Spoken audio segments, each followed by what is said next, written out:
Hi, මගේ නම වාලුක. මම මිනෝලි. අපේ වෙඩින් එක තිබ්බේ අගෝස්තු 16. ඉතින් වෙඩින් එක වෙන්න ඕනේ මේන්ලි දේවල් ඇරෙන්න.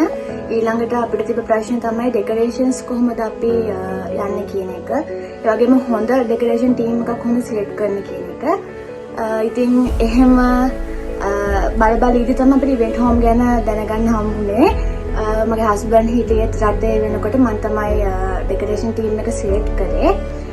ඊට පස්සේ මම ඩෙකරේෂන් ටීම් එක ගැන ඉවෙන්ට් හෝම් ඩෙකරේෂන් ටීම් එක ගැන කියද්දී අපි එකපාරයි හම්බුනේ. මොකද මම මැයිවල එක සතියකට ආවා මගේ වයිෆ්ට ප්‍රොපෝස් කරන්න. එතකොට ගර්ල්ෆ්‍රෙන්ඩ් ප්‍රොපෝස් කරන්න ආවා. ඒ ඇවිල්ලා ඒ සතියක් ඇතුළත මම ඉවෙන්ට් හෝම් ටීම් එකට කිව්වා මම ඇවිල්ලා ඉන්නේ අපිට හම්බෙන්නද කියලා කිව්වම ඒගොල්ලෝ ෆ්ලෙක්සිබල් වුණා.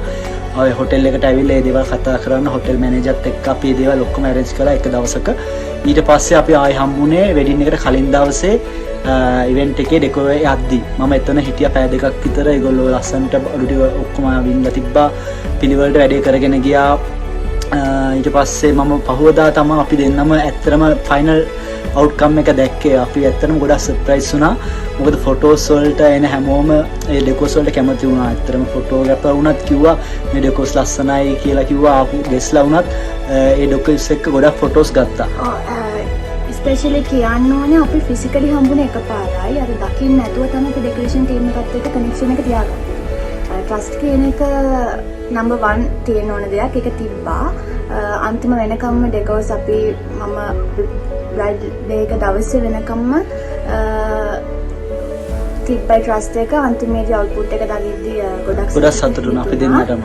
බොහොම ස්තුතියි. අපි ඉවෙන්ට් හෝම් එකට ගොඩක් ස්තුතිවන්ත වෙනවා. ඒ වගේම බලන ඔයාලට කියනවා ඔයාලගේ වෙඩින් එක ඔයාලා ප්ලෑන් කරනවා නම් දෙපාරක් හිතන්න එපා. මොකද අපි ෆිසිකලි දැකලා නෙමෙයි ඔයාලව සිලෙක්ට් කළේ. අපේ තියෙන බජට් එකට ඒගොල්ලෝ ඇඩ්ජස්ට්මන්ට් කරලා ඉවර වෙලා ඒ දේවල් හරියට ඒගොල්ලෝ ප්ලෑන් කරනවා.